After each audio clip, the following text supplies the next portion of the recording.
Merci. 3 mois après le conseil, l'Assemblée générale du Club des investisseurs sénégalais, nous voici aujourd'hui organiser notre première grande rencontre, appelée rencontre d'intégration et de partage.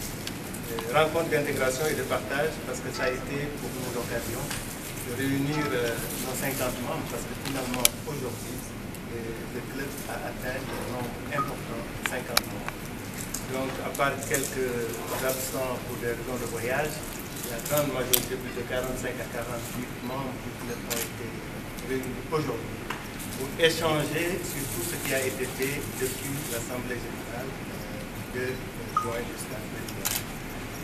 Ça a été donc pour nous une journée extrêmement importante qui a permis d'abord de mieux nous connaître, de renforcer des liens et davantage de discuter sur le pourquoi de notre club, de la naissance du club, mais surtout aussi de discuter sur les différents projets qui intéressent le club, notamment dans le domaine de l'investissement. Il faut dire aussi que nous avons mis en place depuis quelques mois les différents comités qui doivent faire tourner, qui doivent faire fonctionner le club. Nous avons le comité d'investissement dirigé par M. Diouf, qui a fait un travail remarquable que nous avons présenté aujourd'hui. Nous avons aussi le comité communication dirigé par M. Victoria qui termine les performances. Et puis le comité éthique et ontologie dirigé par Mme Sikeba Kamara. Et voilà, notre médiateur aussi, M. Dour, a pris la parole pour nous faire part de quelques actions. Voilà donc en fait, le pourquoi du club, nous sommes arrivés au constat qu'aujourd'hui, l'afro-pessimisme qu'on a connu depuis de très longues années cède la place à l'afro-optimisme. Et le monde entier reconnaît et admet qu'aujourd'hui, l'Afrique devient le continent de l'avenir. Et compte tenu de cette nouvelle enjeu, de ce nouveau défi, nous avons pris conscience qu'il était important que les opérateurs économiques sénégalais, les chefs d'entreprise sénégalais trouvent le moyen de se mettre ensemble pour être plus forts et pour pouvoir créer un secteur privé national très fort, dynamique, capable d'être un peu notre sélection nationale pour pouvoir non seulement gagner des marchés ici à l'intérieur, mais aussi aller conquérir et gagner des trophées à l'étranger.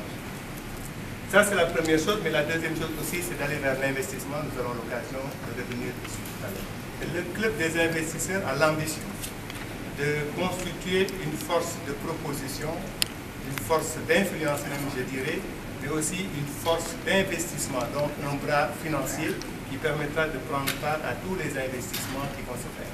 Aujourd'hui, on parle beaucoup de la deuxième phase du PSE. Et quand on sait que la première phase, on a été assez absent, la deuxième phase du PSE, les investisseurs sénégalais, les opérateurs, les chefs d'entreprise sénégalais ont pris la résolution forte de participer pleinement à l'investissement pour ce qui est de cette deuxième phase. Ça nous permettra de faire quoi? Ça nous permettra juste de faire en sorte que la richesse qui va être créée dans notre pays va quand même servir en grande partie à construire ce pays-là. Naturellement, quand on parle d'investissement, on parle aussi de création de richesse, on parle de lutte contre le chômage. Parce que nous sommes conscients, et c'est un peu la base, ce qui nous motive un peu pour aller dans cette initiative, c'est qu'aujourd'hui, si on constate, on regarde tous ces jeunes qui prennent les bateaux et qui vont en Occident, c'est juste parce qu'ils ont l'espoir de pouvoir trouver une vie meilleure. Et moi, je suis persuadé que la vraie solution à ce problème-là, aussi bien le problème de l'immigration, mais aussi le problème de la pauvreté, la solution, c'est la question économique. Si on arrive à créer plus d'emplois, si on arrive à créer plus une industrialisation, parce que ce qu'on constate aussi, c'est que nous sommes un pays qui importe énormément. Et comment faire pour qu'on substitue cette importation par une production locale, une production nationale? Comment faire pour qu'effectivement on arrive à valoriser ou à transformer une bonne partie de nos ressources ou de nos productions? Je suis persuadé que là, c'est le début de solution pour les problèmes que nous vivons. touché une question un peu essentielle, hein, c'est la question de la fiscalité. Aujourd'hui, le Sénégal est dans la moyenne des pays, on va dire, les moyennement fiscalisés, on va dire. Mais nous, en tant qu'investisseurs, nous sommes persuadés, et c'est ce que nous avons toujours défendu, nous sommes persuadés que la fiscalité est un puissant levier pour attirer l'investissement, pour développer aussi l'investissement. Donc sur ça aussi, nous avons des propositions extrêmement concrètes que nous pourrions partager avec l'autorité pour arriver à faire en sorte qu'à l'image d'ailleurs de certains pays, hein, dans le cas de l'île Maurice, aujourd'hui ils ne se plaignent pas, pourtant ils ont des fiscalités qui sont à des niveaux extrêmement raisonnables.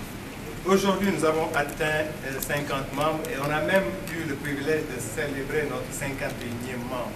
Aujourd'hui, ça veut dire qu'on est lancé pour l'ouverture. On en a parlé, effectivement, la décision a été prise de massifier notre club, de passer à 100 membres, 200 membres d'ici la fin de l'année. Je pense que c'est extrêmement important parce qu'il y a énormément de Sénégalais valeureux, de Sénégalais chefs d'entreprise ou de Sénégalais en tout cas sur un parcours remarquable, et respectés et qui ont leur place dans le club, que nous irons chercher. Il y en a certains que nous irons chercher. D'autres aujourd'hui sont en train de taper à la porte du club. On attendait juste un peu cette journée pour pouvoir valider les conditions selon lesquelles quelqu'un pourrait être membre. Mais je peux vous dire très sincèrement que ce club aujourd'hui est on va dire, est une attente. Je dirais même pas seulement des opérateurs économiques, des chefs d'entreprise, mais plutôt même des populations. Quand on voit l'engouement, quand on voit l'appropriation avec laquelle les populations aujourd'hui adhèrent à ce qui a été fait, ils nous disent carrément, vous l'avez fait trop tard. Donc je pense que c'est une initiative qui vient à son heure, une belle initiative qui vient juste pour aider vraiment à l'émergence de notre pays. Parce qu'ensemble on est plus fort et ensemble on pourra faire en sorte que l'économie, l'investissement qui se fera dans ce pays-là se fera aussi avec les distributeurs. Nous avons décidé donc de créer une société d'investissement qui aura un capital minimum de 20 millions. Il y en a qui ont été même plus ambitieux, qui ont annoncé des chiffres assez plus importants, mais pour nous, pour être raisonnable, nous avons décidé de nous limiter dans un premier temps à 20 milliards et puis peut-être que ça va évoluer. Donc ça, c'est une des choses que nous avons décidé. Et l'autre chose aussi, c'est qu'on le sait bien, aujourd'hui dans notre pays, la finance, les banques sont quand même pour la plupart contrôlées par les étrangers.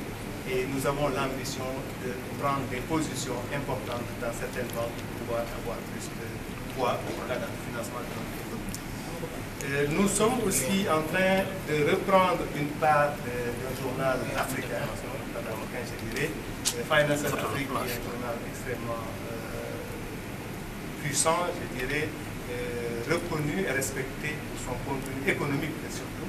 Je pense que le club a pris la résolution de prendre une position dans le